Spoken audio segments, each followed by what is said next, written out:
opening the center instantly, aiming to develop pieces rapidly and challenge Black's immediate reaction.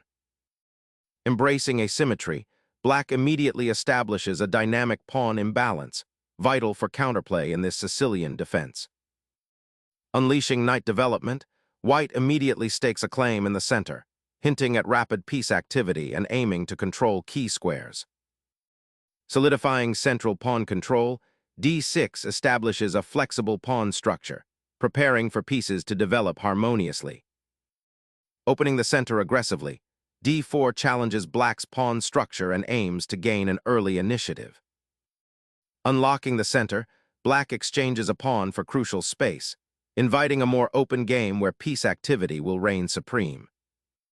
Securing the central pawn immediately, the queen boldly enters the fray, eyeing potential targets and dictating the early tempo. Developing a piece, nc6 immediately challenges the misplaced queen, forcing it to retreat and opening up lines for Black's other pieces. Pinning the knight immediately tightens control over the center and pressures the pawn structure, forcing Black to think about its defenses and potential piece coordination. Securing the knight from immediate disruption, Black prepares to develop a piece with tempo, potentially challenging the pinned queen. Sacrificing the bishop here abandons the immediate pressure on Black's center, opting instead to simplify and potentially exploit the doubled pawns Black will be forced to accept, a concession that might prove burdensome in the long run by weakening pawn structure and hindering piece development.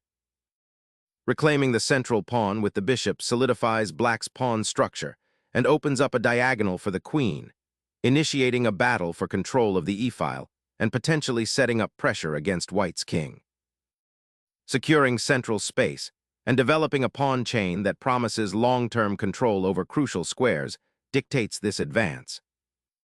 Developing the knight to f6, a natural and sensible square, now puts pressure on the d4 pawn and prepares to castle, aiming to consolidate the position and resist White's early central control.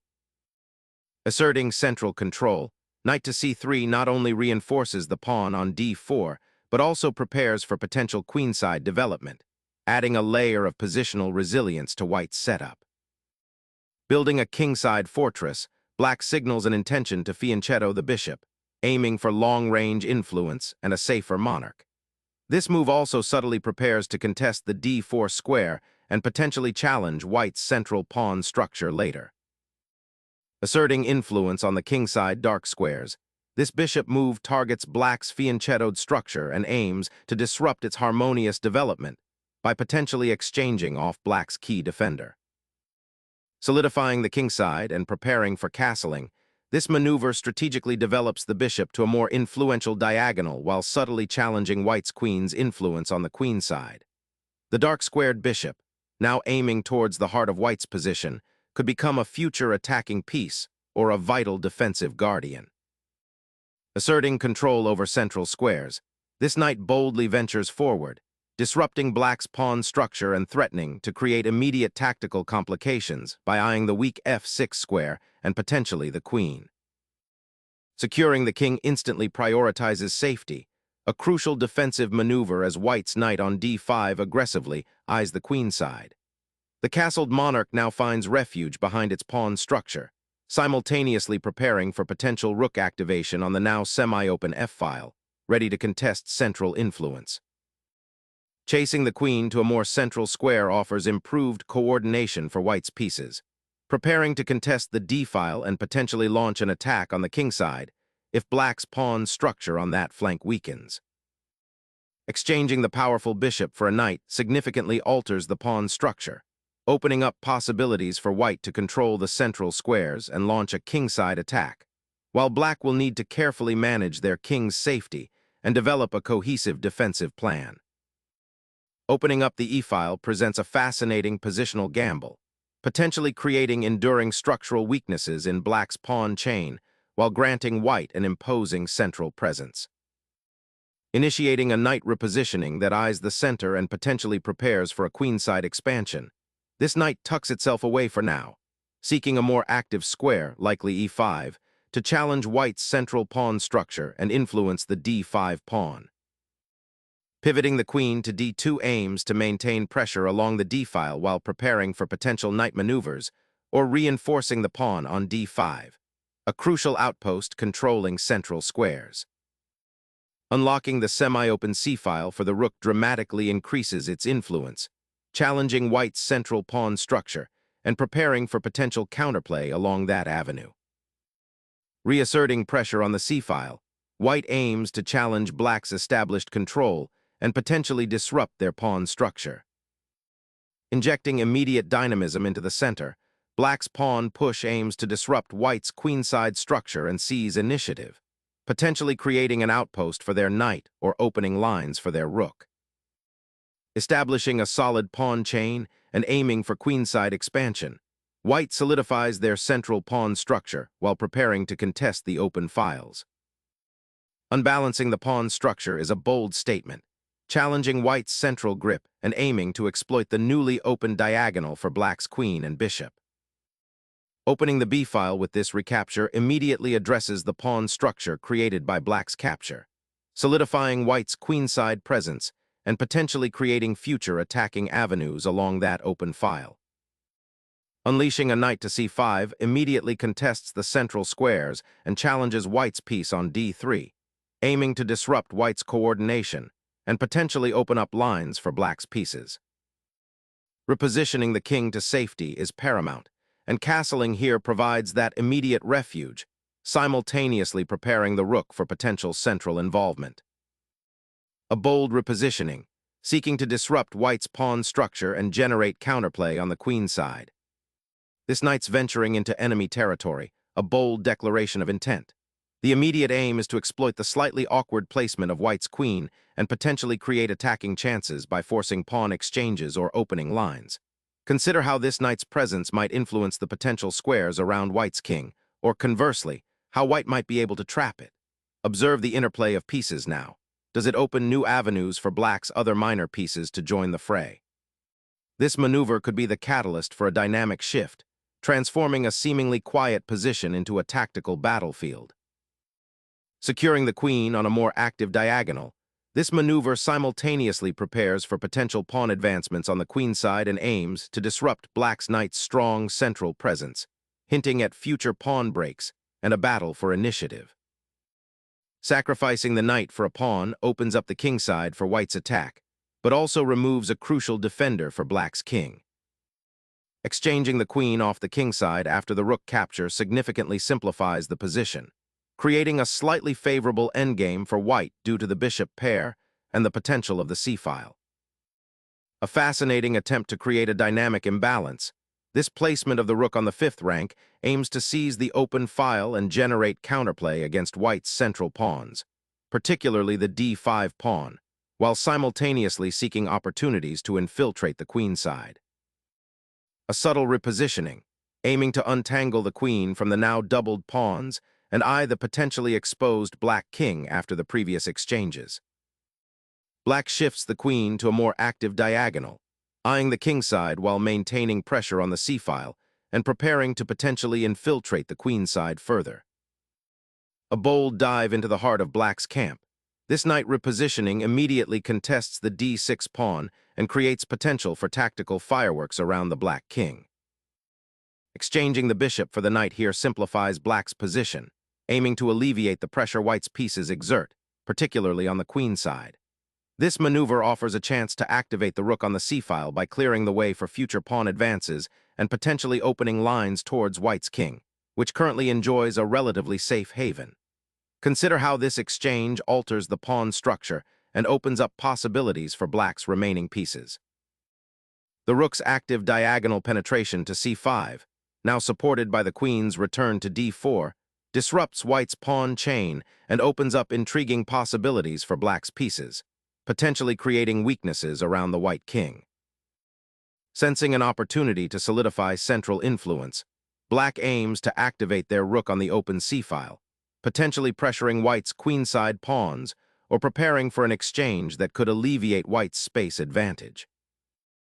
Consolidating control over the central d-file becomes paramount as white aims to improve the coordination of their rooks and potentially create breakthroughs later. while simultaneously eyeing the potential weaknesses in black's pawn structure around the king if the position opens further. Black seizes the open file with the rook, immediately challenging white's central control and aiming to disrupt the king's safety. The capture on c4 liberates the white queen, allowing it to participate in a potential kingside assault, while simultaneously opening the c-file for the rook, creating immediate tactical possibilities.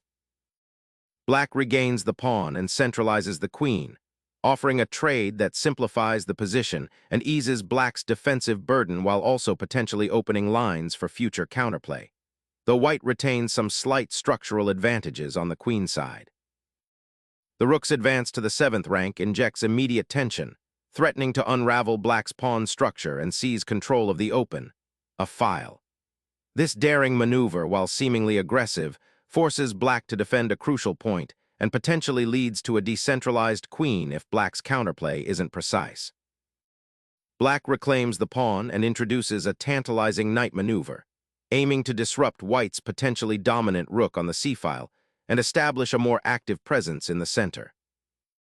Solidifying the king's sanctuary against potential future threats, this move preemptively fences off the royal haven. The rook's deployment to c4 aims to disrupt white's queenside initiative and potentially create counterplay, seeking to contest control of the now semi-open c-file and prepare for future pawn advances.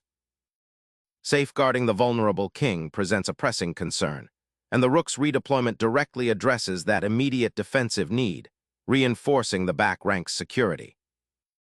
The king embarks on a cautious journey, seeking sanctuary from the exposed e-file and aiming to solidify its defensive posture on the kingside, a common strategic pivot when immediate tactical threats subside and a quiet repositioning is paramount. A bold thrust into enemy territory, probing the weak queenside pawns and forcing black to react, potentially opening up lines for attack while simultaneously considering the safety of the white king.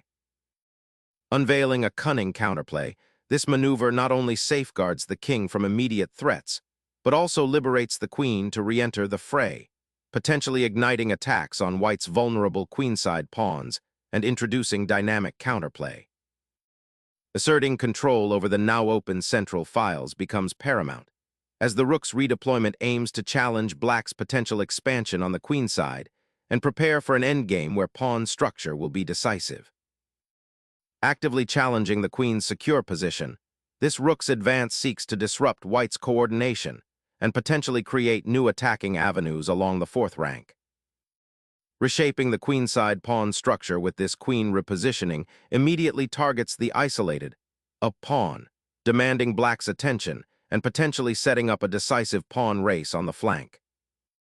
A bold foray into enemy territory, aiming to disrupt white's peace harmony and perhaps secure some pawn material, but it risks isolating that rook and potentially becoming a target itself. This check is an opportunistic raid, attempting to dislodge the black king from its protective pawn shield and force it into a more exposed position on the queen's side, potentially creating weaknesses that can be exploited later. The king's safety is suddenly paramount. By preparing to reposition the king behind a pawn shield, black aims to mitigate the immediate threats stemming from white's queen and rook pressure on the weakened kingside. Reclaiming the central file immediately tightens white's grip, offering better piece activity and preparing to contest the file's control, while the black king remains somewhat exposed to potential checks down the diagonal. Seeking to activate its rook and exploit the open file, this move bravely ventures into enemy territory, hoping to disrupt white's coordination and potentially create new attacking avenues towards the king. Unleashing the f-pawn here creates immediate pressure on the file and aims to restrict black's rook's mobility, potentially setting up a dangerous advance later to seize the initiative. The queen's recapture on d5 injects immediate tension into the center, challenging white's central pawn structure and opening avenues for counterplay. This bold action forces a reevaluation of white's queen's position, potentially disrupting its active posting and creating tactical skirmishes that could cascade into material imbalances. Unleashing a discovered check, white pierces the enemy's defenses, forcing a king into a perilous central position and aiming to dismantle black's remaining structure with tempo. The black king, desperately seeking refuge, ventures into the enemy's half, a daring dash through a minefield of potential checks. Unleashing a decisive check, this maneuver forces the black king into an inescapable corner, setting up an immediate mate. Unleashing the king into this melee is a bold, albeit risky, gambit, inviting a direct confrontation with white's menacing battery and potentially exposing him to devastating checks. Yet it might serve to dislodge the rook from its aggressive posturing. Goading the black king into a perilous march across the board, this aggressive pawn thrust aims to exploit the exposed nature of the monarch, seeking to create mating threats by forcing auxiliary pieces into defensive duties or even exposing them to capture. Pushing the king into this active, yet exposed, position now opens up fascinating, albeit dangerous, tactical possibilities down the H-file, forcing white to demonstrate precise defensive reflexes. The king's desperate flight across the board has now led to its ultimate exposure. Your king, now exposed on the wing, faces a brutal onslaught, its defenders scattered and its safety a distant memory. Unleashing a final desperate check, the white queen attempts to disrupt the jubilant black king's escape route. The king's desperate flight has led to a chaotic confrontation, and this daring dive into white's back rank now leaves the black monarch precariously exposed to a swift and decisive checkmate sequence. Unleashing the queen in a final, desperate raid forces the black king into a deadly embrace, exposing the sheer fragility of its supposed safety, as this sudden confrontation dictates the game's swift conclusion. The black king, exposed and isolated on the kingside, now finds itself on a perilous diagonal, a stark testament to the consequences of pushing forward too aggressively in the face of a decisive attacking initiative. Unleashing a decisive check, the white queen pierces the king's defensive shell, forcing a desperate retreat and initiating a mating sequence that was meticulously built through persistent pressure on the kingside. The black king, now exposed and vulnerable after a series of aggressive queen sacrifices, desperately seeks refuge on the H5 square, a temporary respite from the relentless white queen and its supporting pieces.